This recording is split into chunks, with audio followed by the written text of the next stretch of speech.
Time works. We should all Benjamin Button this shizza.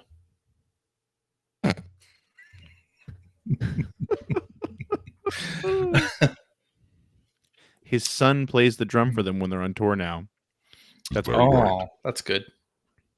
Anyway, Good. sorry. Got distracted. Yeah. Anytime you see something about the Genesis, your That's pretty much it. eyes are just drawn You have right that to it. Yahoo News alert. I can't, I mean, I got to be me. So You get an alert every time there's Genesis news, and this is what you get. unapologetically, yep. I understand. Listen, Mm-hmm. they were a good band. I care didn't what say anyone they says. weren't. Love that Land of Confusion. Great game console, great band. video. I even like the solo stuff. That I'm not ashamed to that admit it. Sledgehammer video was great. No, wrong. Well, I mean, wanna be, technically, you know, Genesis alumni, but no. That's not what we're welcome talking to about. the house of That fun. song. Another classic. I want my MTV. Oh, that was Yeah, great. With yeah, big time. the with the computer graphics. Yeah. In that? Money or nothing. Yeah. Yeah. Good stuff. Land Down Under. Remember that one? Yep. Another Phil Yeah. Collins classic. Mm-hmm. Yep. I hate coming here every week. You can dance if you want to, because my name's Phil Collins. Wait, what? Timeless. You've really gone on a globe-trotting adventure there. I'm glad we ended in Canada. It's nice. Hmm? Safety Did dance. we? What? Yeah, Safety they were dance is Montreal band. Canadian? Is it? Pretty sure it is. Okay. Pretty sure they were from Montreal. Pop goes the world. Look up the safety dances. What they would have. I want to say they were. I'd be wrong. I've been wrong before. I've never seen that. Yeah, happen. Canadian. They were from Look at Montreal. I had it right. They were even. I even had the city right. Wow. They're from Montreal. Amazing. Montreal, Canada. Montreal, Canada. Wow. Montreal, Quebec. Okay. And Right. depending on which Quebecers you're talking to, you would add Canada to that. Some I of them see. would be upset if you did. Which of Yes. the Quebecois? Yes. Yeah.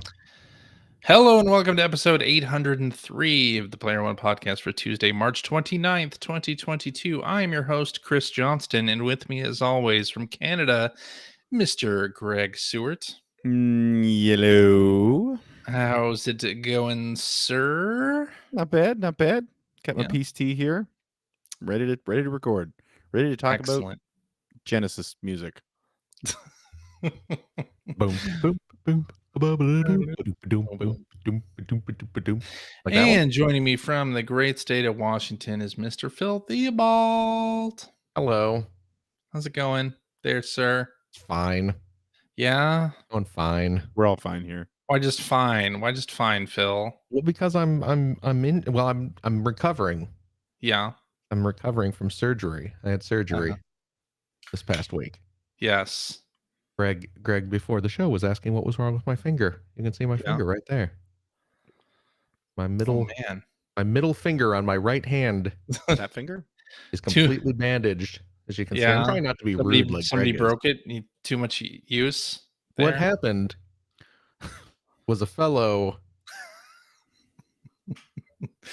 got me quite irritated, and I flipped him to birds so hard that all the Flew off. muscles in my finger just exploded. Who knew you even had any muscles? Yikes. Well, you know. That's an extreme Mm-hmm. middle finger. I flipped the mega bird. No, what happened was I had a little cyst, a little ganglion cyst growing under my knuckle of my finger there, and it's Getting old sucks. well, yeah, and it wasn't it's benign, it wasn't hurting or anything. It was just irritating, when you're typing or using a mouse, So I had them cut it out, and so now I'm recovering from that, and it hurts like the dickens. I'm on Which is codeine. ironic because it didn't hurt before you had them cut it out. Well, that's just it.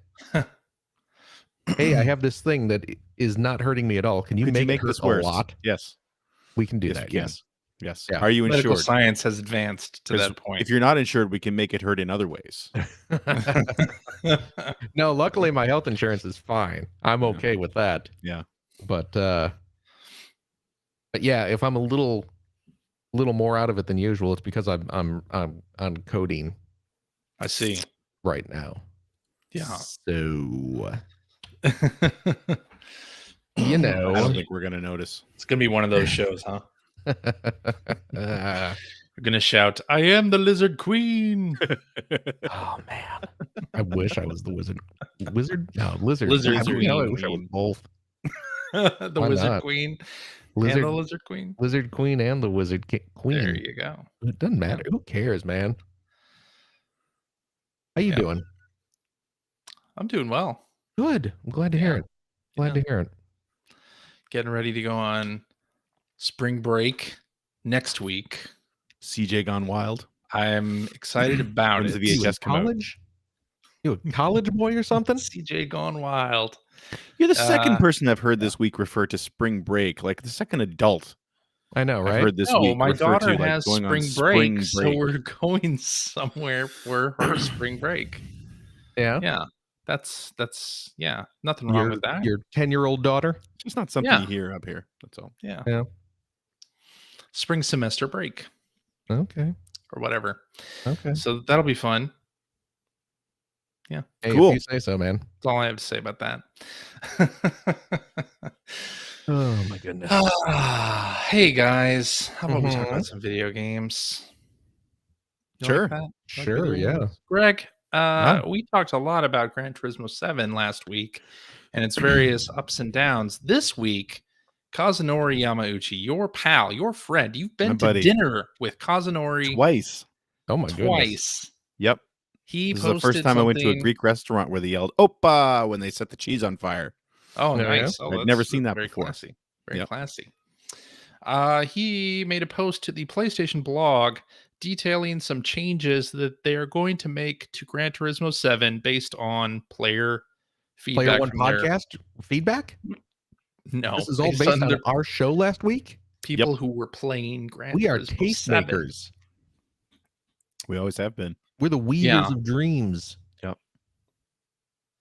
So I don't play Gran Turismo 7. You do. So you probably are well familiar with all of these changes and things that they're doing. Why don't you tell us about them and whether you think this is enough? Well, one of the things that they did, which was really nice, and I kind of expected this, was that they gave everyone who's actively playing 1 million credits. So you just 1 million credits. fired up the game, and you had a little. When you get roulette spins, they're in the form of tickets that you have to redeem in a certain area of the menu, and that's where this ticket popped up. And it wasn't a roulette spin. It was just like, here's 1 million credits. Sorry, we sucked last week. So that's great. You know, I mean, and hey, considering how expensive credits are in that game, that's a lot of money. So it's not like when Microsoft was giving us all 50 cents for our birthdays. But yeah, so they went through and they said updates which will come into effect in the beginning of April. I'm just looking at the note that he wrote here, that they're basically going to make the payouts less stingy, increasing the rewards and the events. That's the main thing. Like, they're increasing rewards in online races, increasing it in circuit experience, increasing it in world circuits by like 100% in some events, which is nice. They're talking about adding 8 new endurance races, which that part I wasn't surprised. I was expecting that anyway, because anyone who's been following the Gran Turismo series for the last 25 years, but especially ever since we got to like the PS3 era, when, you know, extra content via downloads became a thing, they've been one of the best companies for supporting their games and adding events and adding tracks and cars, and like it's always felt like it's flown under the radar, strangely enough. But so that doesn't surprise me. Increase the quantity of I talked last week a little bit about the used car and the Legends car shops, where cars will show up randomly and for a limited amount of time. They're going to increase how much of those appear. So that's great. And they're promising all that in April. Fantastic. So that's good. And then they say that they also tried to give a little bit of a roadmap, because that's something that we haven't had as players. Although they didn't give us a time frame exactly on this. This is basically looking further out from April. They're going to want to increase the payout value of limited time rewards as we develop as a live service. So that's kind of nice to see that wording, because that's something I mentioned last week as well, where it's very clear that Sony and Polyphony don't have the experience of running a game as a live service. So they're kind of admitting that here, which is nice. Further World Circuit editions, more endurance races, online time trials, and I think the biggest thing that anyone who's been playing Gran Turismo Sport, and as well as this, is make it so that cars can be sold, because anytime you win a car or earn a car in this game, you cannot sell it. And again, it's just another one of those elements of, like, the payouts were so stingy. And I know for any of us who played a lot of Gran Turismo Sport, we ended up with a lot of duplicate cars that you couldn't get rid of. So they were cluttering up your menus and everything anyway. Plus, if you were credit poor in the game, it felt like a way that you should have been able to, get something for that. So that's all good. I mean, it's it was needed. It was a mea culpa for what happened, not only for the downtime. I mean, I think they've addressed that well. The downtime that could have happened either way in modern gaming, where when you patch something, if you completely break it, especially in a game where saving is all about, the save file goes to the cloud and everything. I agreed with that. You don't want to potentially mess with your player base's save files, especially where you've asked them to work and grind to earn credits. So the 1,000,000 credits was great. And sort of the, knowing that they're going to address the imbalance in the economy is great too. One of the things I saw that kind of set me off a little bit, though, and I'm probably overreacting, or I probably overreacted to this, but one of the things that one of the things they said would come into an effect in April was that they're going to increase the upper limit of non-paid credits in player wallets from 20 million to 100 million credits. So an upper limit in the player wallet is not a new thing to Gran Turismo. And I would argue that it's not a bad thing, because, you want players to spend the credits, right? Like, you don't want them to just sit on hundreds of millions of credits, especially when you get into a situation where you might have special events that come up, and, you just don't want people to be too credit rich, I guess. But it really, it really bugs me for some reason that we have this arbitrary credit limit in a game where you could buy more. So, if I'm sitting at 20, well, now it's 100 million. If I'm sitting at 100 million credits, which again is a huge amount of credits in this game, you're not going to get there easily. But let's say that you were, and you go out and earn 1,000,000 credits one day in a spin or by running a race or something like that, you just wouldn't get it. But if you go spend $50 for 1,000 more credits, that will get added to your wallet. So I don't know how you fix that. That's just a thing. And it just kind of, like I said, it triggered me when I saw it. I was like, I hate that this is even a thing. I hate the whole non-paid versus paid credits differentiation. Although they aren't used as different types of money or anything like that in the game. They're all equal, So that's a good thing. Okay. But yeah, I mean, that's a good step. Again, a nice sorry to everyone who didn't get to play their brand new game, their very brand new game for a couple days while it was down. And at least seeing that they are listening, that maybe they went a little too heavy on the economy. It remains to be seen how well the fixes work, but it's nice to hear that they're listening. One thing I wish they'd mentioned here is that online is still massively broken, full of bugs, and they're not mentioning anything outside of adding online events. So, but again, I go back to, I trust that they will get it right, because they've gotten it right in the past. So I'm sure they will get this right too. And, I mean, the Gran Turismo games have long tails. They always have.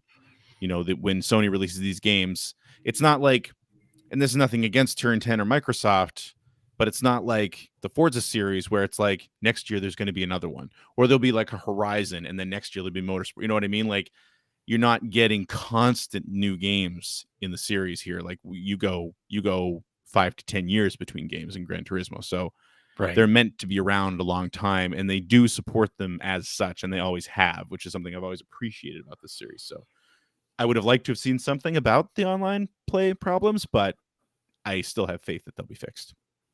Yeah. So, yeah. Hopefully with not as much downtime as last week. Yeah. Hopefully they'll be a little more careful with that stuff. Maybe. But hey, in happier news, the Switch has gotten groups, a long requested feature. It's not folders.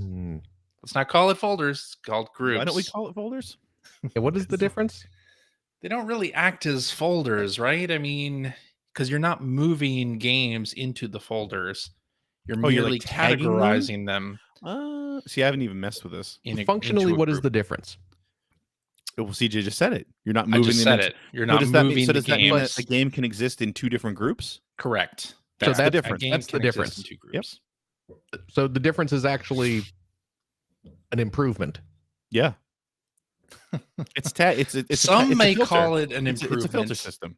Some may not like how Nintendo has implemented this, though. Well, there's always people who don't. If you want like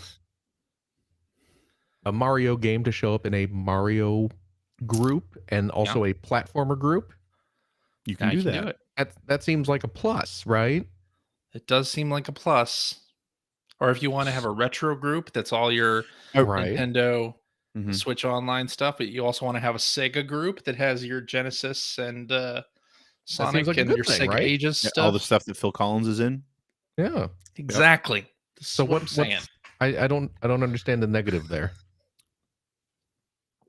Well, Phil, explain it. There's a website called Twitter, and there are some people who are very upset on there. Okay. Now I wish I could have my home screen default to my groups. Yeah, that's what I've been hearing a lot of people say. You can't put them on the home screen, and they wish they could do that. Yes. You can't do that. Your home screen is still your most recently played. How do you get to them? So you go to your all games. Your library view. Yeah, the library. Oh, and then you can press the L. Yes. L1. Okay. And go to. So it really is a filter for your all games screen. Basically. It is a filter. Yeah, absolutely. So that you have you can set specific filters that will be there automatically instead of using a drop down. Yeah. Okay. Cool. Yeah. I think it does sound life altering. Why is it? I don't know. I think it's fine. I love folders in video game home screens. I absolutely love them. I used them all the time on the PS4. I use them a lot on the DS and the 3DS. I used them on the 3DS. I didn't use them at all on the PS4 just because I would run into this same problem where I wanted to put a game in multiple categories and you couldn't do it. Not an issue now. I just stopped doing it because I was too lazy to care. And there's also that. Wait, I haven't taken advantage of this either, and I doubt I will. I absolutely did. I spent so much time throwing games into groups, I suppose. Did you really? Folders. Oh, absolutely, I did. I did 3. I did Arcade Archives. I did a retro folder, and I think I did one other one. I think I did a Nintendo folder. Okay. Yeah, I have. It's just every game in that. Everything. Yeah, all my games. I have a first party Nintendo folder. I have a Mario folder, a Zelda folder, a Kirby folder. I have a Pokemon folder. I have a Picross folder. Oh, that's of course. And I'm calling them folders. Forgive me. Because you're trying to get Twitter angry? No, just because. What's the difference? There is no difference. I have a retro game folder that has the Arcade Archives and the Sega Ages and all the collections of Konami things. collections. You keep them the same place. The Namco collections. Yes. Yep. I have a Castlevania like. I don't want to say Metroidvania. But I have a Castlevania style folder. I have a roguelike /roguelite folder. Yeah. Oh yeah, plenty. I have all sorts of them. The one thing I am kind of disappointed about with this is that within groups you can't say, okay, sort it alphabetically. No, it It will not makes you automatically sort of sort. manually set. Yeah, it makes you manually sort them. Yes, That's kind of a drag, but it does make it easy. kind of a drag and drop. You can select like what 4 games it shows from the main view. Yes, and by 4, of course, you mean 3. Yeah, 3, whatever. You're right. It's 3. I'm seeing in the chat, Bridge Club 34 wants to know how many games do you own, Phil? The answer, a lot. Yeah. I do not have an exact total, but it's a lot. Same here. Yeah. It's a lot. I have a 1 terabyte card in my Switch, and it's not full, obviously, but it has a lot of digital games on there. Yes. Yeah. Mm-hmm. Good stuff. Well, I have an ease folder. It I'm has. going to start playing Ease Book 1 and 2. You know what? I have decided I need to beat Ease Book 1 and 2. I've never done it, Oh, really? and this is it. This week starts the quest. Excellent. okay. Because they're not very long anyway, right? No, I'm they're playing not. the TurboGrafx ones, so Okay. Oh, they're so good. Mm. I mean, Exciting. they're dated, obviously. I played through the lion's share of Book 1 at one. Right. I think when it came out on the Wii. I think when it was on Wii Virtual Console. yeah, That's when I finally did it. So, Oh, that music though. oh yeah, Get it. Yeah. Oh, it's great. Ease music is so good. It's that CD quality. It's that Red Book audio. Mm-hmm. You know? All right. Well, this past week was GDC, and we heard a couple of news stories. I'm only going to really call out the most important one, which is, of course, IllFonic has revealed their Ghostbusters game.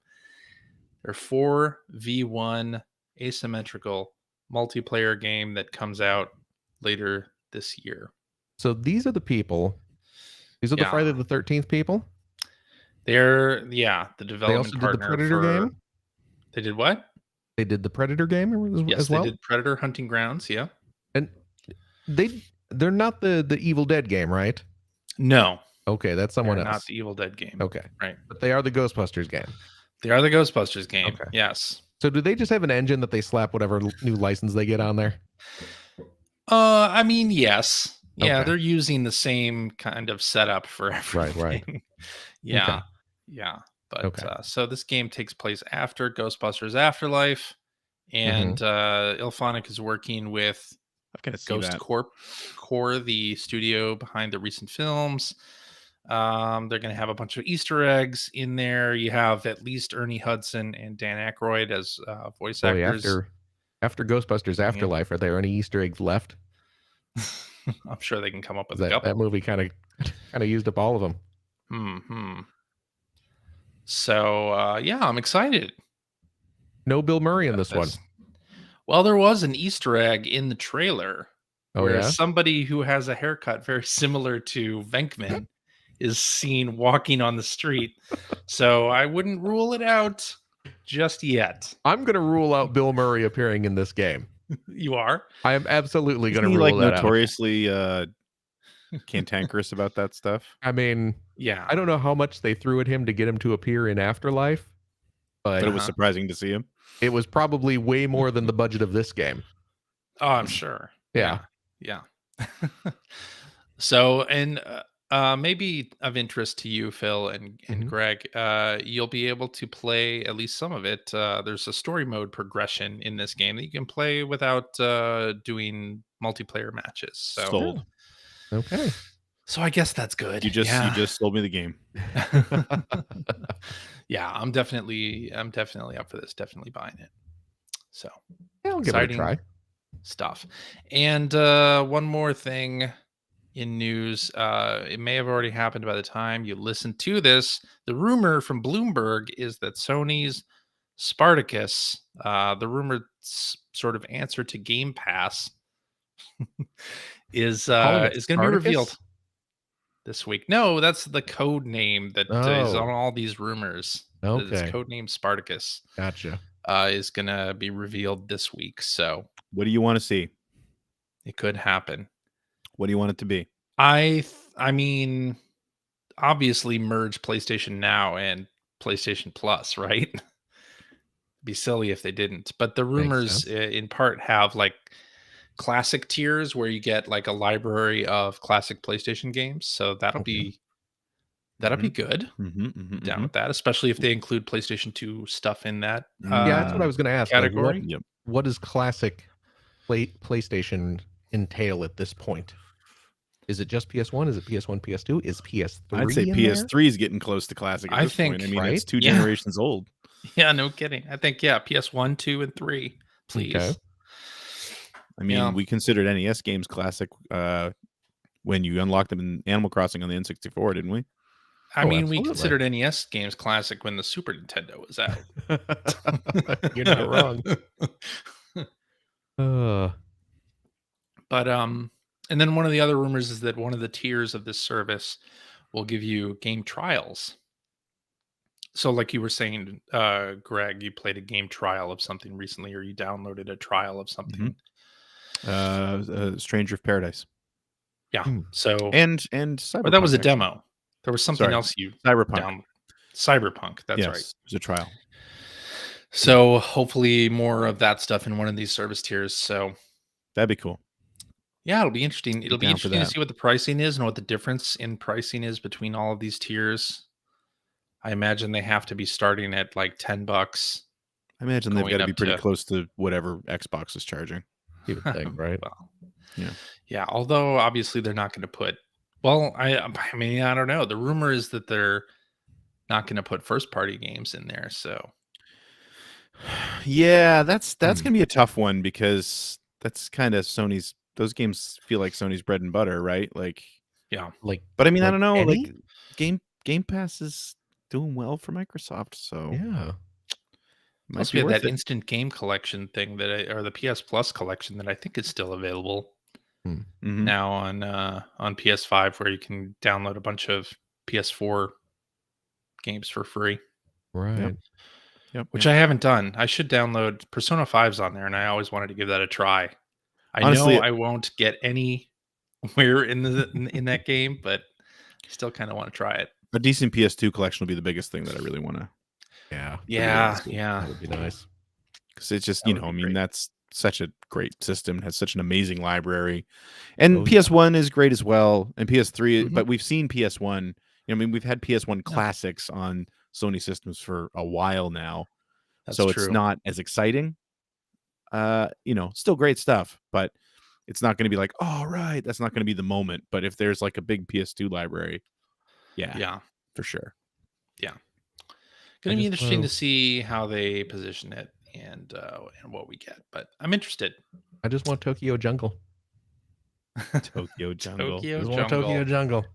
That's a great game. Yes, Yeah. it is. I'm surprised some indie hasn't done basically a clone of Tokyo Jungle yet, right? I mean, Now they know they can't top the best. no, they There's can't. nowhere top to it. go but down. Right. Yeah. You see all these fan ports of Ocarina of Time to PC. It's like, why don't you spend some time on Tokyo Jungle? Exactly. Oh well. All right. Let's get into what you've been playing. Phil, Yes. you want to kick us off? I do not. Well, why? Why not? I mean, you asked. I just wanted to see what the response would be. Okay. So what have I been playing? You know what? I'm going to start with the weird one this week. I was playing Sea a of little Thieves? Skylanders. Oh wait. I was playing a little Skylanders That's interesting. this week. Skylanders Imaginators on the Nintendo Switch, which I was able to get a copy of. Apparently, that game is now worth money. Really? Yeah, that it's hard to find now apparently, and it's going for like hundreds of dollars at this point. Well, I know, right? And Finn played a crap load of Skylanders on the Wii U, so we have a zillion of the little toys still. So I was able to get a copy of the game for a normal price, and I played a little Skylanders. It's a cute little game. It's a cute little game. Whatever. I'm not going to spend time talking about it, but It was I was shocked and interested that this game is suddenly a rare game and worth money. So, but what's nice about this one, about the Switch version, which they ported it out. It was probably a quickie port. I think it came out like right around the launch of the system. Yeah. Is that game had those little portals that plugged into your system to scan in the toys.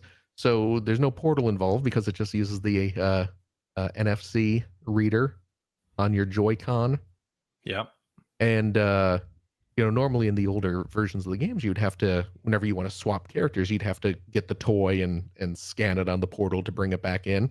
So you're constantly juggling a bunch of the toys. On the Switch version, once you scan the figure in, it just boom gets saved to your save file, so you can just select it from a menu at that point. That's nice. Huh. Which is a nice little quality of life upgrade, I suppose. But you know what? I picked up the Tempest 4,000. 4,000. I picked this up twice as good as Tempest 2000. Yeah, same. If you've played that one. Yeah. So, and I see we've all picked that up. Mm-hmm. What do we think?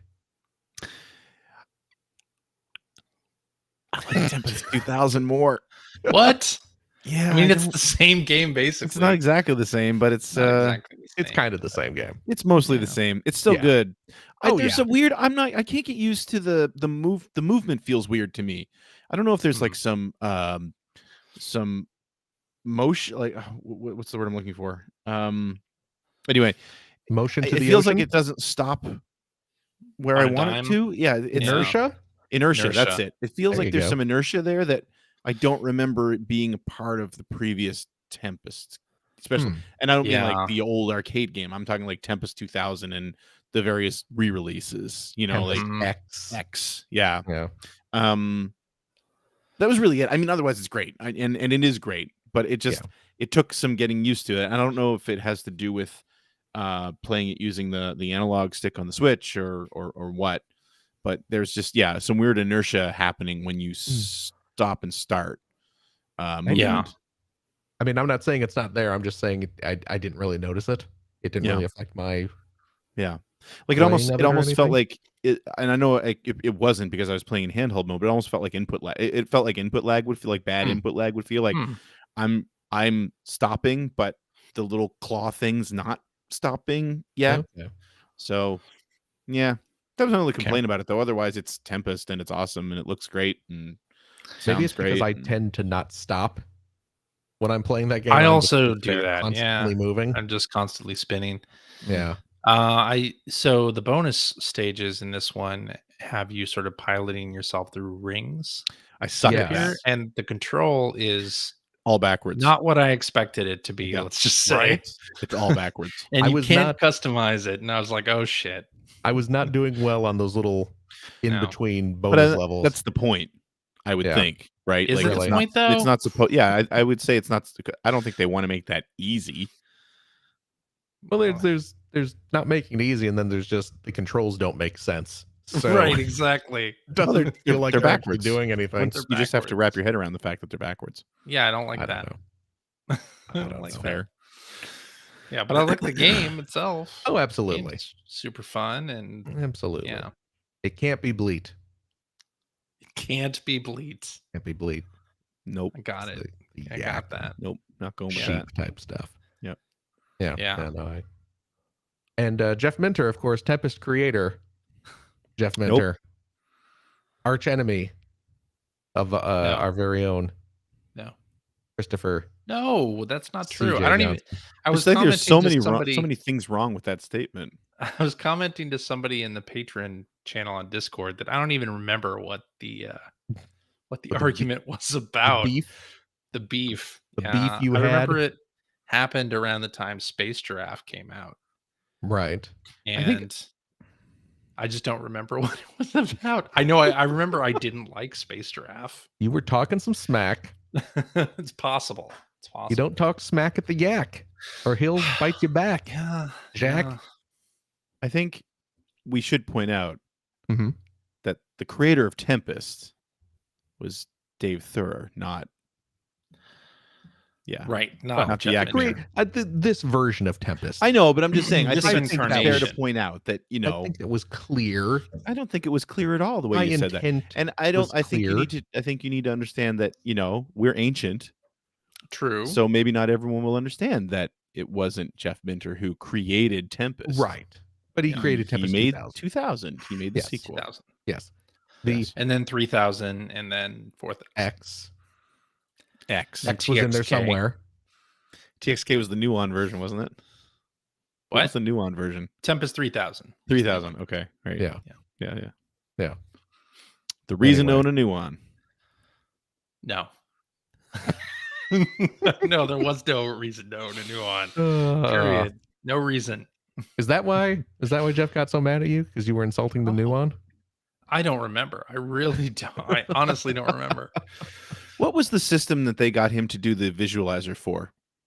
Oh. It was Wasn't it the new Microsoft. one? Wasn't it the 360? I don't know. But wasn't that more or less based on what he did with Tempest 2000?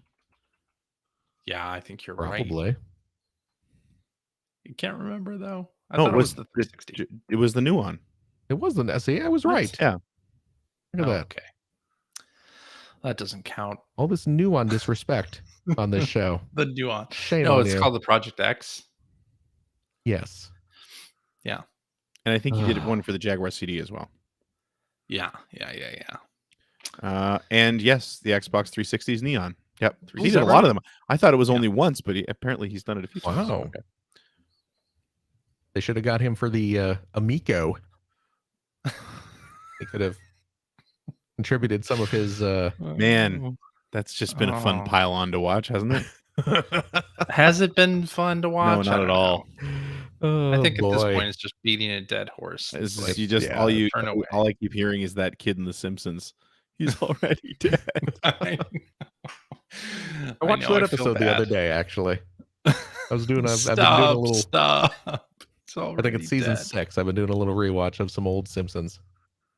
That's a good. When that show was good, it was quite good. When that show was good, it was amazing. Yeah, It really, there's really was. I just nothing like watched it. the I Choose You Oh, episode. yes.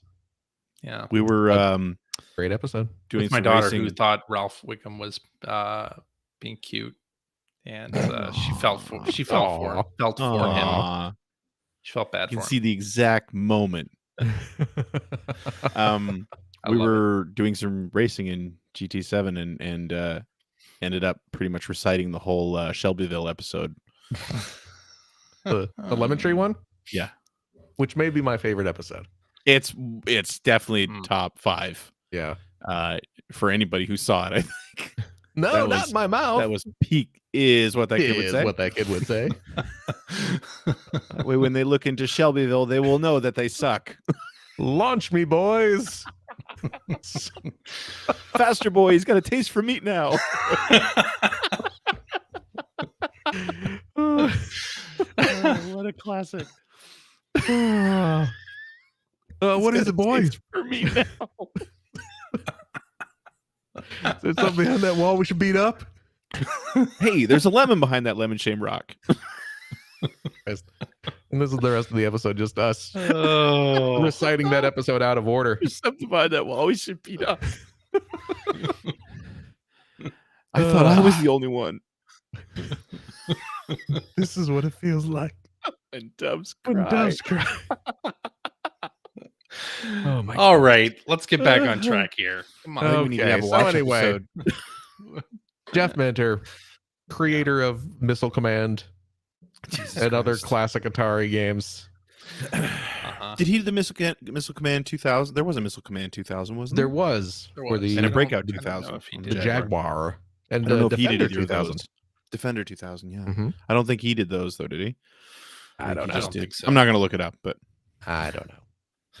Jeff Minter did create a game for the Commodore 64 about lawn mowing that I played an awful lot of back in my Commodore 64 days.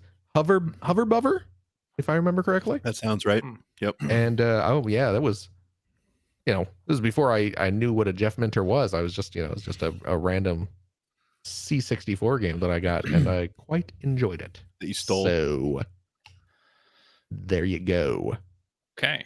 The other game that I played a fair bit of this week is the boy, let me tell you, I got this one in my first party Nintendo folder. I have this one in my Kirby folder. I have it in my platform folder. Luckily, I can put it in multiple Switch folders or groups, if you will. Uh-huh. It's Kirby and the Forgotten Land for the Nintendo Switch, the hot new release this week. Yeah. And boy, oh boy, am I enjoying Kirby and the Forgotten Land. It is hard to play this game and not just smile all the way through, especially when like you first you get the mouthful mode in the car and you're driving Are you talking about the intro? through a level, and then yes, you Ah. like see a boombox kick on and start an opening theme that has lyrics. I did not expect that because that wasn't in the demo. It wasn't in the demo. It was such a nice surprise. I'm glad you spoiled it for everyone. Damn it. Thanks, DJ. Such a nice surprise. Just a fun song. Yeah. Got Got a cute little intro. Got a very cute intro. Yeah, I'm loving it though. Absolutely loving it. Me too. You've been playing it as well, CJ. Greg has not, right? No, I need to get it though. My youngest is really on me to buy it. Yes, you absolutely should. So, This is a very cute game. How far are you in this game? Not very Yeah? far. Yeah. What I've not even world? gotten. I think I've unlocked the level with the first boss, but I've not played it yet. Okay, so you're just at the first world's boss. Yes. Okay, which is the giant gorilla from the demo. Oh, spoiler. Oh, I mean, Thanks, come on, you're in the Phil. mall. You clearly played through the mall level that is I did. Yeah, right before the boss. Yeah. And you played the demo, right? I did play the demo. Yeah. Yeah, and the boss is in the mall. So, what do you want, man? Yeah. Yeah, I'm in World 3 Oh, okay. right now. So you're blasting through it. Well, you know what? I'm not blasting through it as quickly as you might think because I'm when you play through a stage in this game, you have little sub goals within each stage. One of them is always to find the hidden Waddle Dees and rescue them. And then there's a bunch of hidden goals as well. And some of the hidden goals you will just kind of organically find as you play through each stage by just doing things, interacting with the environment, searching around. And then some of them are a little trickier. So you might have to work a little harder. After you beat the stage, they'll reveal one of the hidden goals if you have not accomplished it. But I've been going back and trying to accomplish all the goals within the stage. So if I beat a stage and I've missed a goal or two, I will go back and try and do it again. Yeah. And you're rewarded for completing these goals with extra Waddle Dees that you rescue, and those the point of the game is to rescue all the Waddle Dees to populate the little Waddle Dee village in the game. Yeah. So I've been going through and just trying to rescue everyone before I move on to the next stage. But I'm now. Yeah, in I did World that too. 3. And there was one level I went. It gave you a goal. One of the goals was to light lanterns. Yes. Early on, and I had missed the first lantern. Oh. I did not get the first one, so I had to replay the stage, Yep. get the first lantern, and then do the rest of the stage. So exactly. Yeah. But luckily, you can if you miss a goal that's right at the beginning of the stage, it's pretty easy to just plow through the stage. Yeah, they're short enough, thankfully. Yeah. If you spent the whole your first trip through doing the kind of deep exploration, and now you just did whatever you have to do at the beginning of the stage. You can just run through the stage in 2-3 minutes probably if you ignore enemies and exploration and stuff. Yeah, I'll tell you what though, because of those sort of hidden goals that are not the same in each level, Right. I am a lot more observant of things in the background. Oh Like, yeah, absolutely. is this something I can interact with? Is Yep. this something I can do? Is there something hidden behind here? Yep. So yeah, Just something behind that wall you should beat up. Exactly. Exactly. It's encouraging me to take my time. There's no time limit in this. Nope. It's not like a Mario game where there's a timer ticking down. You can take your time and really explore. Yeah. Later on, and see, I don't want to say too much then. Yeah. Because you're still pretty early, but as you progress through the game, you get the more of those mouthful mode powers, and see, I don't want to say what they are because I don't want to spoil them for you. Okay.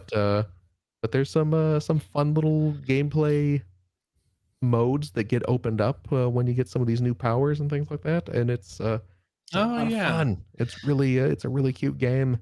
Yeah. It's not overly difficult, which I am absolutely fine with, obviously. But it's just a nice, chill, laid back. Let me just explore some cute levels. Let me just get some fun little powers. Yeah. Let me turn Kirby into all these weird shapes that open up little gameplay techniques. They're usually funny. All the mouthful mode stuff is pretty darn funny. Yeah. So, yeah, I'm having a blast with it, and the soundtrack is great. Goodness gracious, it has a wonderful, wonderful soundtrack. So, very pleased with the new Kirby game. Me too. I'm really enjoying it. Yeah. But that's it. That's what I've been playing. Alrighty. Well, I have been playing the same games as you, pretty much. Tempest 4000 and Kirby. I did play so the Evil Dead game. There was a beta this past weekend. Unfortunately, I can't say much about it because it was a closed beta. But I will say that NDA or something with it. There's an NDA. Oh wow! On it too. Okay. Yeah. Although if you go to the Evil Dead the game Reddit, plenty of people are breaking that NDA. But I will say I had pre-ordered the game about a week and a half ago, the deluxe edition that has season 1 and like 2 skins for Ash. I'm not canceling my pre-order. I'll say that much. Oh, that's good news. That's good news, right? And also, oh my god, just found out about a game called Midnight Ghost Hunt. I know all about this game because of your best friend Mike. Okay. And to be fair, he only knows about it because of you. Because of me. Yeah. Exactly. So really, I know about it because of you. It's a circle of life. Is a 4-on-4. CJ found another game he wants me to play. Exactly. Kind of Ghostbusters style game where one side is the Ghostbusters, the other side are ghosts, and you can hide in objects and do all sorts of like haunting, starring poltergeist type scares. Oh, to see. Which this is everything CJ wants in the game. Catnip to CJ. Right up my alley, you know. But the thing about it is that the Ghostbusters have 5 minutes to find and destroy the 4 ghosts that are in there. But at the 5-minute mark, it turns to midnight, and then the ghosts are fully powered up, like made not indestructible, but a lot tougher to beat. And the tables turn, and the ghosts go after the Ghostbusters at that point. So it looks really interesting. Comes out in early access on Steam this week. I'm all in on this. I watched some videos. They had some influencers play the game early, so I watched some of that stuff. It looks awesome. Looks exactly what I want out of a Ghostbusters game. Really, like they should have. It does look really cool. The trailer looked great. 4-on-4, yeah. They should have licensed the Filmation Ghostbusters for that game. This be the Filmation Ghostbusters. Yeah, with the gorilla and everything. That would have been cool. Yeah. No such luck. But man, I'm looking forward to that. So yeah, Evil Dead, Midnight Ghost Hunt, Texas Chainsaw Massacre, the Ghostbusters game coming out later this year. There's so many like fun asymmetrical multiplayer games coming up that I'm definitely going to be playing. So anyway, aside from that, I've been playing a bunch of VR stuff. Because they had their spring sale, and then anytime Oculus does like a daily deal on something, if it's something that's on my wish list, I'll pick it up. So I've ended up with just a bunch of games. I don't know if either of you have played any of the Room series. This is No. this is a game that's come to mobile, and it's on. I think it's on other consoles as well. Now I've seen. You've seen the Room. I've seen different Hello, thing doggy, entirely. You know. Yeah, different thing Mark. entirely. That one, yeah. This game sort of originated on mobile and then came to other platforms, and then there's a VR chapter as well, which apparently wraps up the whole series. So I'm playing it in the right order. Yes. Unusual. Yeah. And you're investigating like some occult disturbances and things, and the puzzle solving is very sort of Myst like, but you're interacting with the environment in VR and doing all the fun things that VR allows you to do, like turn cranks and like Sounds being fun. immersed play in little something like puzzle Myst is not things. selling me on this. I don't know, but yeah, I mean, I barely played Myst, honestly, but it's But I mean, puzzle VR solving. crank turning. It's like escape room type things. So I'm having quite a bit of fun with it. You get like a little there's like a switch that you can flip. It's sort of like a blacklight thing that like reveals some ghostly things in the environment. Sometimes that are hints on what you should do. So I'm like 2 or so stages into that, and there's like 4 or 5 total. And it's pretty interesting, pretty atmospheric, pretty fun, pretty creepy. Looks great in VR. And then I tried a game called Yuki. This is a run-based bullet hell shooter in VR. And the gimmick of it is you control a character named Yuki, who's like a battle angel type anime figure. Cool. Okay. And she is in your hand, and you basically like command the shit or like this is some direct weird fetish thing. No, it isn't. Okay, I got you. You move the ship. You move her around the screen. Definitely don't turn on the black light when you're playing this game. Dodging bullets and getting power ups and things, and it's pretty awesome. Actually, it's pretty cool. It's run based, sort of roguelite ish in that the power ups that you get through each stage will change. And you collect a currency that then you can use in a workshop to upgrade Yuki's powers permanently. So pretty interesting mechanic. I really like it. It's a lot of bullets coming at you, but you feel like since it's your hand, she's in your hand, and you're moving her around, that it's easier to avoid than your standard bullet hell shooter. But so I'm quite enjoying that. That sounds neat. Yeah, and another game play some VR stuff. Another game I'm enjoying is called Swarm. This is a arcade style shooter where is this another VR? It's another VR game for the Oculus Quest 2. And you have dual wielding guns that also have grapple hooks on them. So the grab button in VR shoots your grapple hooks, and your triggers shoot the guns. And there are floating platforms all around the environment that you can grapple onto, pull yourself up. You can use both grapple hooks to get like a speed boost. And basically you swing around, grappling yourself through the environment, and then turning to shoot waves of enemies, sort of Galaga or Galaxian style, that come out of portals. And it's really cool. It's really a lot of fun, and you kind of feel like Spider-Man playing Geometry Wars or something like that. Like that's sort of the feeling that it invokes.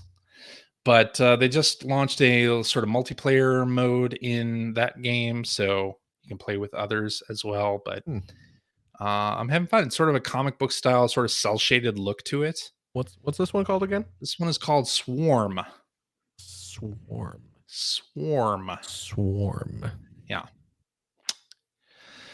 And the other thing I should mention, I picked up one of these relief band things. If you get motion sickness or sickness in VR, maybe Facebook has advertised these bands to you. They will now. They will now if they haven't already. But so I bought one, and then I tried it out on Resident Evil 4 and what was the other game I played? Zenith, which is an MMO in VR. And those, I get motion sickness playing the sort of the smooth movement mode. So instead of teleporting, you're actually moving and turning. I especially get sick if I do smooth turning without vignettes, which is sort of like it zooms in on it blacks out everything in the peripheral and just like focuses on what's in your center view. But anyway, so those games make me sick if I turn on free movement or smooth movement. So basically I put on the relief band and played Resident Evil 4 and Zenith with smooth movement. And it didn't completely do away with the nausea, but it did slow down the onset quite a bit. And I did this test unwittingly after eating like sushi for dinner, which probably was a bad idea. But I didn't get too nauseous. So first maiden voyage of this thing. Why would you was do successful that after eating sushi? I don't know. Like why? What? I didn't think about it until I was like halfway through. It's time for the ultimate test. Yeah, Let's really. see if I can. YOLO! If you can make it here, you can make it anywhere. Exactly. I wanted to go right to the extreme. See what I could do. But Swarm looks pretty good here. I just Swarm is excellent. I just put It it on really is. my wish list. Excellent. Hey, let me ask you this, CJ. What's that? You're full on into VR these days. I am. Have you played this Creed game? The boxing?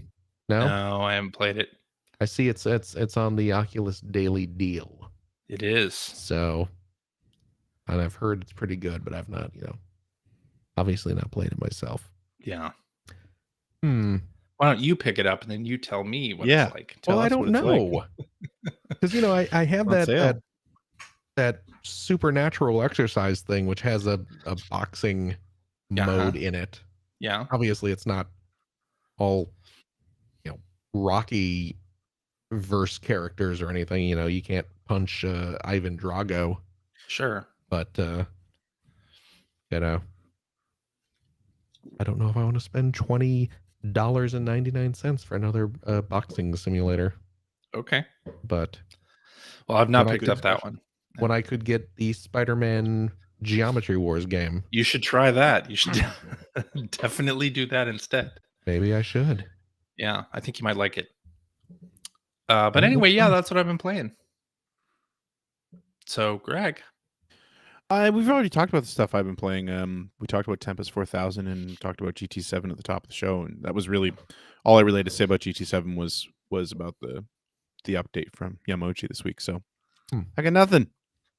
So you got nothing. I got nothing. So I guess that means it's time for tweets. Tweedly-diddly-dee. Tweedly-diddly-dee. Tweet. Tweet. All right, let's start off with this one from Hackeralius Benjamin Rivers, who says, question, what other video games should get their own mouthful mode? Definitely beat him and eat him. And when thinking about this question, I couldn't help but think of The Last of Us. But I am really curious where this is going. Here's what I'm thinking. The clickers and the enemies in that, basically living tissue in enveloping inanimate objects and then having that as part of their body or So something. having to fight like a clicker that's shaped like a giant car Yes. or something. This is what I'm saying. Yes. I see.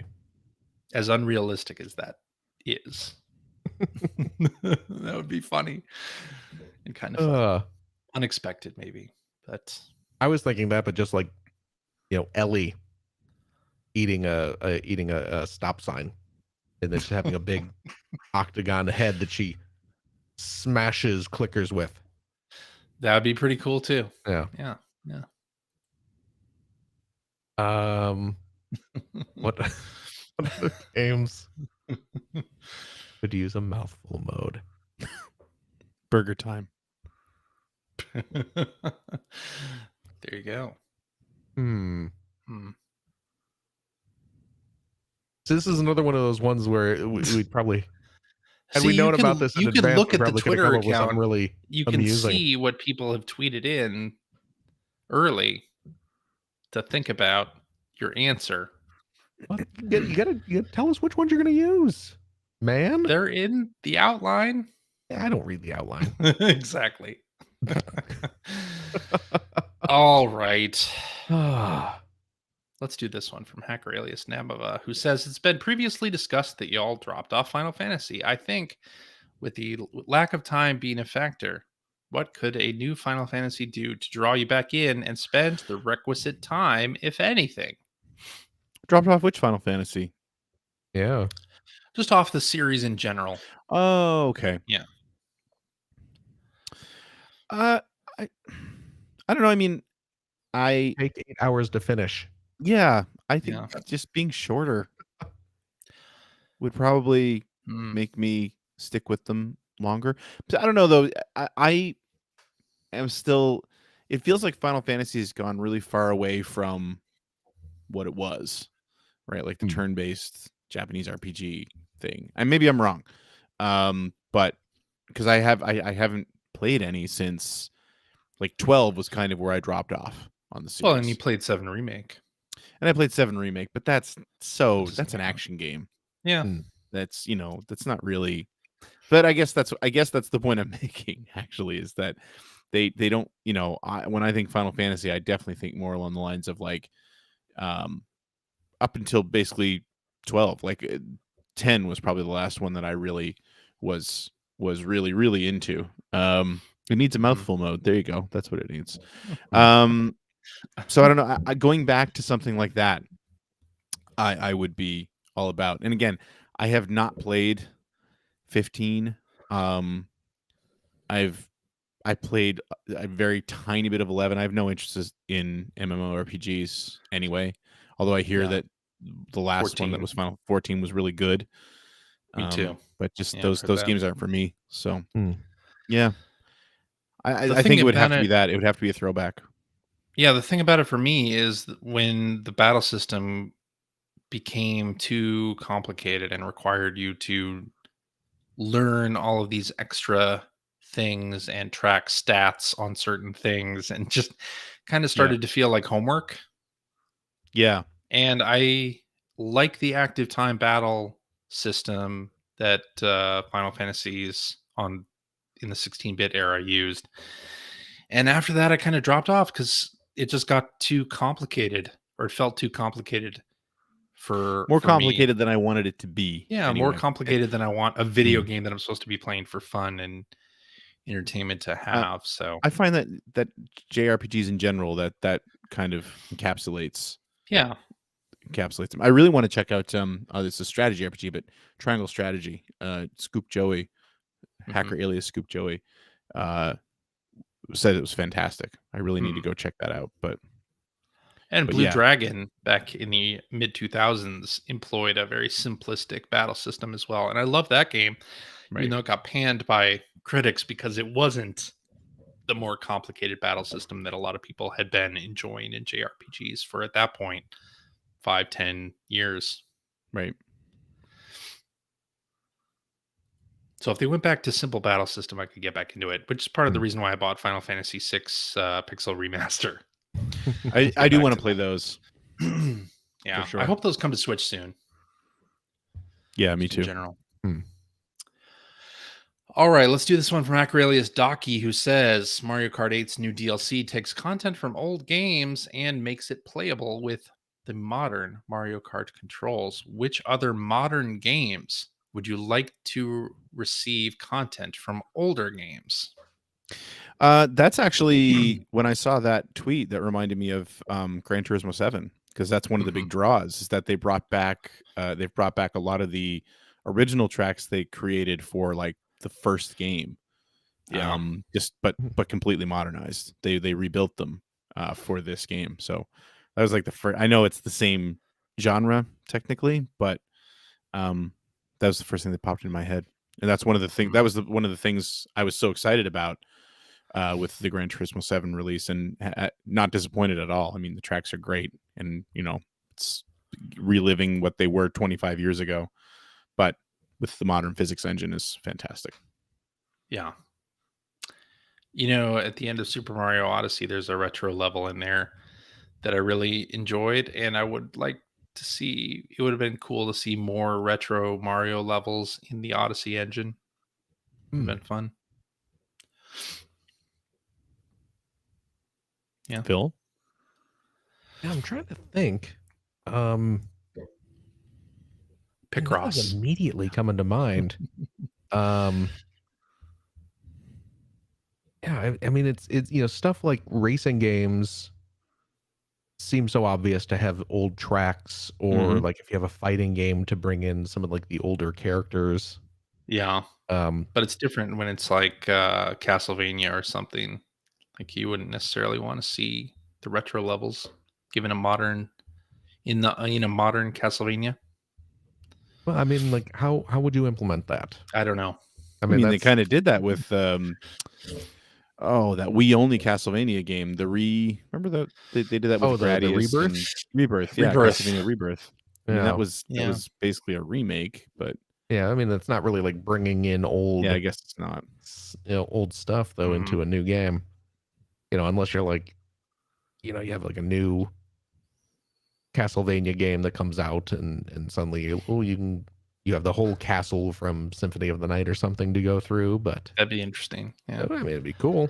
What about my microphone? Dead Space 2 that has the ship from the first Dead Space in it? Oh yeah, that was fun. That was actually really nice. It was a fun surprise. Yeah. Yeah, maybe more of that. Just revisiting old areas in sequels. Maybe in like maybe when they do a new Spider-Man game, you go back to the city from the first game. Like maybe in in the Miles Morales game, let you explore the city from the original Spider-Man game. Come on. Wow. All right. Let's do this one from Hacker Alias Grain Geek John, who says the Amiga A500 mini console has brought a reminder of how great the Commodore Amiga was. Whilst the machine was hugely popular in Europe, it never captured the American market in the same way. Why do you think this was, and what are your memories of the Amiga? I think this was my memory of the Amiga. Oh, go ahead. Oh, go ahead. I was just going to say, I think this was because it was a completely different market here compared to over in Europe and the UK. I mean, Europe and the UK, the game consoles, like the NES, didn't take off there like it did here. Maybe it was because it was a little bit later there. So there was a huge cottage industry there, not only for Commodore 64, but just microcomputers in general, as well as, and I think that was partially driven by the government as well, where like because they had the BBC Micro and everything happening over there, and there was a real push to get people into programming, and there was like a whole generation of kids who just started making games. That happened here too, but it was a big thing there. And when that group and those players switched over to the Amiga, I think that's what drove the popularity of it in a huge way. And we just didn't have that here, right? I mean, there were enthusiasts, and there was a big Commodore 64 user base, obviously, but I don't think it was at that level here. Mm-hmm. So I don't think the Amiga had much of a chance here because of it, because we were all so completely into the console side of video games here. We were all in on the Genesis and the Super Nintendo when the Amiga was happening. Mm-hmm. Yeah. So yeah, my memories of the Amiga was desperately wanting one. Yes. Yep. Yes. Same. Because I had my Commodore 64 and I adored it. Loved my Commodore 64. But when the NES came out, then it turned into me begging my parents for an NES, which took honestly a couple years of convincing, because they had just bought me the Commodore 64, and we're not gonna buy a whole other game system just to, you have your computer to play games on. But I was finally able to talk them into that, and then you start seeing Amiga showing up in magazines, and of course the graphics were beautiful. Yes, especially for that time. I mean, they still look great, of course, but those graphics were incredible back then. Yeah. But there was no way, after they had gotten me the C64, and then I finally convinced them to get me an NES. There was no way I was going to talk them into buying an Amiga as well. That's my memory of an Amiga as well. Not desperately wanting one because I was a Commodore 64 kid, because I wasn't. I had friends who had them, and I was always impressed by it. And I loved going over to my friend's place to play Commodore games. Plus, because it was a computer, everyone always had so many games. Oh yeah, right. Because you were just swapping them like crazy. But right. Kind of what you just said was my memory of the Amiga, which was like, how many screenshots of Ballistics and Shadow of the Beast did we see and drool over in video game magazines? And then of course, when we got to the 16-bit console era, you were starting to get ports of those games for like Genesis and Super Nintendo that never looked as good as they did on the Amiga. But I mean, like if you look at this is something that I just been doing a lot of research on in the last year or so because of Generation 16, because a ton of the original Electronic Arts games for the Genesis were ports of Amiga games. Like Sword of Sodan was the last one I did, and that was a big deal on the Amiga. It looked gorgeous. Didn't play very well, but it looked gorgeous. That was my memory of it. I still have never played one. Yeah, I've never seen one in person, but I saw the mini one was coming out, or is it out? Yeah, I don't know if it's actually out yet, but I was like, oh man, I should pick this up. But then I looked at the list of games on there, and just having no nostalgia for most of them. And then it's like, don't really need a bunch of That's the other thing that I think a lot of people don't talk about, is that a lot of the early games on the Amiga were not great. Yeah, they looked gorgeous. Oh yeah, beautiful looking, but I remember going into Radio Shack, which I think is the only place that sold the Amiga, probably that I ever seen an Amiga in. Any first store I ever saw it in, anyway. And they had Dragon's Lair and Space Ace for the Amiga. And I was like, oh, like I could get a system that could play those games at home. Amazing. But convincing my parents to get a whole computer for one or two games was a non-starter. No.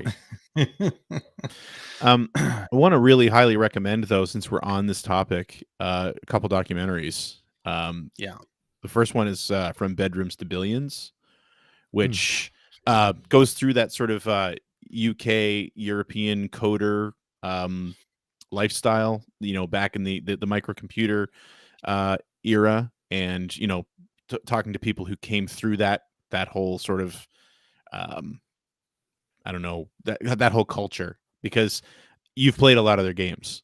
If you've played, especially if you've played anything on a 16-bit console. And then the same people who made that actually did a second film called The Amiga Years, which goes into the history of the creation of the Amiga, which is fascinating. It's especially if you have never experienced that computer.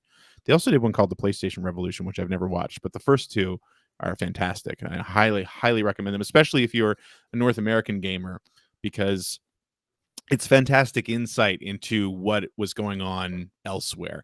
Because we have a tendency, North American video game nerds have a tendency to just assume that the whole world was like this, where the NES came along and everybody had one and everybody played it, and it's like, that's not true. It's very different in a few different markets in the world. Sure. But we always sort of tend to focus on that and the fact that it was very similar in Japan. But it was not similar at all in places like the UK and Europe and Australia and Brazil, and it was very different. So highly recommend watching both of those. All right, let's close it out with this one from Hackerelius 1-star V2, who says, I'm in my mid-30s and only get interested in maybe one new game a year. I find myself mostly playing retro games I never had time/money for before. Do you mainly play new or old stuff? And besides your own personal long-running core franchises, what announcements excite you?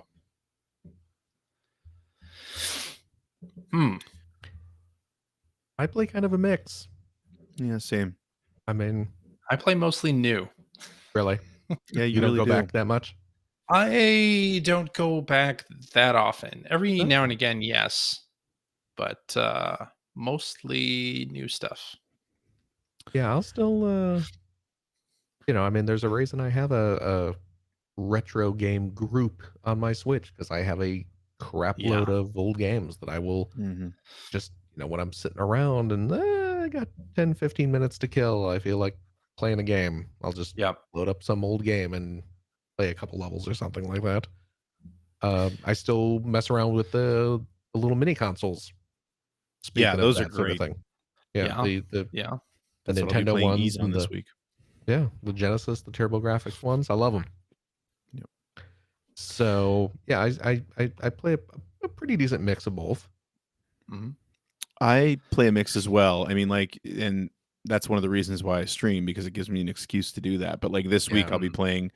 I'm gonna probably be finishing King's Quest V, starting East Book 1 and 2. I've been playing No More Heroes on the Wii as well. So, but then outside of that, I usually play more modern stuff, but I tend to stay pretty much in my favorite franchises. Right? Yeah, same here.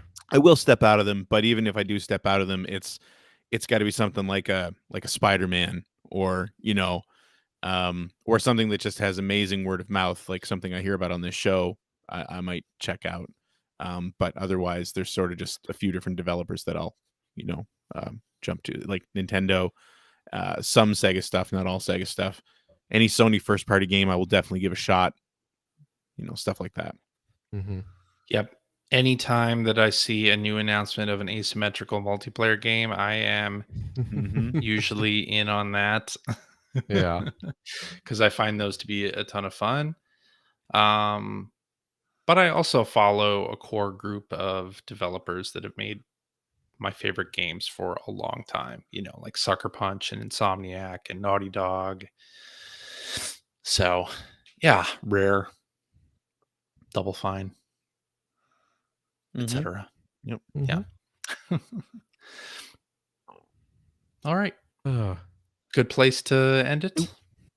Do I want to play Elden Ring? Nope. No, you don't. I mean, you know what? I don't, but I kind of do. Sounds amazing. You will not play it. Yeah. See, I don't know. I want to play it. I want to try it, but I don't want to spend $60 to try it, because I'm probably not going to like it. But yeah, I kind of want to try it. I kind of feel the same way. Yeah. Just because so many people are playing and talking about it on Twitter. Right? And not even people who don't normally like Souls games are talking about it very highly. Yeah. And I don't know. I don't either. I kind of do. I kind of want to try it. I'm getting worn down by the FOMO. Not even Not FOMO, FOMO. just just everyone just heaping all this praise. I'm just like, yeah, am I missing something?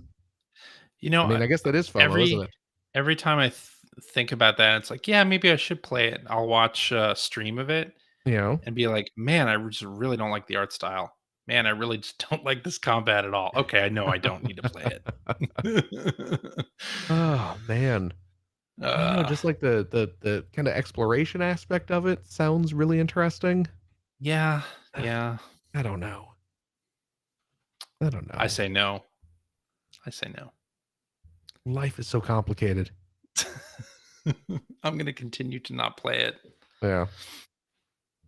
And not feel bad about it. Maybe it goes on sale someday. It will. Yeah. Yeah. Oh, well, we'll see. All right. We'll see. Is that it? That's it? Yeah, that's it. Yeah, that's it. Alrighty, and that is our show for this week. Thank you very much for listening. If you have a question for us or would like to comment on something you heard, you can direct that to @P1 Podcast on the Twitter, or you can go to our internet website at player1podcast.com. There you'll find our blog, or not our blog entries about Sega CD stuff. There's specifically Greg's blog entries about Sega CD stuff right there. You'll find Generation 16 episodes there too. Still going on one at some point.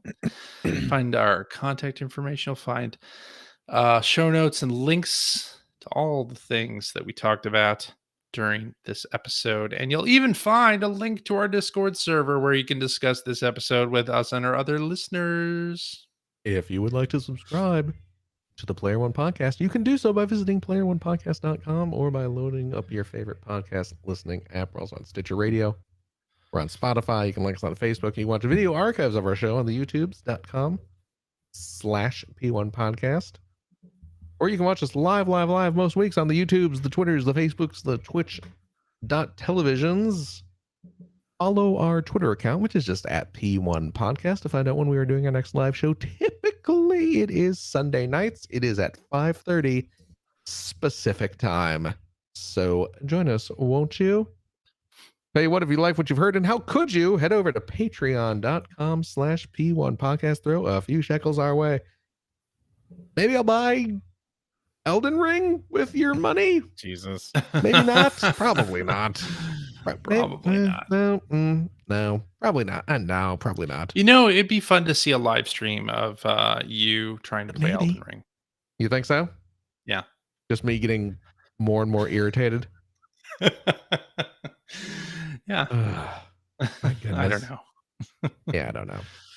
You know what, though? Your Patreon dollars do, of course, help support our show. It keeps us live streaming every week. All those little hidden costs of running the show that CJ deals with. I don't deal with any of that nonsense. But I'll tell you what, if you are a Patreon friend of the $5 tier, cheap, you gain access to a special weekly bonus episode that we record right after this when we play games.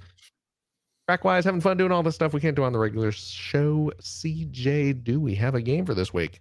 We do indeed. It is a Jeopardy game with kind of an off-kilter bunch of topics, according to the person who created it. So we'll like see how that goes. How? I don't know what that means. We're just gonna have to see. Okay. Well, my goodness, join us for that. Yeah, should be interesting. Mm-hmm. And hey, if you have a couple bucks left over, head over to patreon.com/generation16 to help support Greg Stewart's outstanding, and it is outstanding, web series about North America's favorite runner-up, the Sega Genesis. Thank you, Phil. And if you are a Patreon supporter of the $5 per episode variety, also cheap, you gain access to the Weekly Commute, which is a vlog that I do each week, talking about the production of the current episode, other videos I'm working on, the Caramel Secret, what I really think of CJ and Phil, all that fun stuff. Mm-hmm. So check that out, please. Yes. Yeah. Is that it? I think so. Is that it? I think so. Yeah. That's it, right? Yeah. Okay. It seems CJ? like it. Yeah. I guess we won't see you next week, right, buddy boy? You won't. I I will be for that on spring break. Yeah. Spring break. Woo! hanging out at home playing the guy game.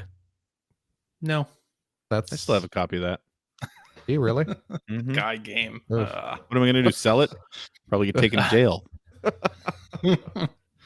Oh boy. CJ, thank you, of course. Thank you, Phil. Of course. Gregory, Yo. thank you as well. Thank you, Philip. And of course, thank you. Yes, you listening to this right now, the person hearing the sound of my voice saying thank you. You are the one to whom I am referring as I offer you my thanks for listening. That's you, our wonderful listener. Every single one of you, please, as always, take care of yourself, take care of your loved ones, your family, your friends. Do what you gotta do to be safe in this crazy workaday world in which we find ourselves. And we hope, beyond hope, to see you next week. Goodbye, dear friends. Bye-bye. Bye-bye.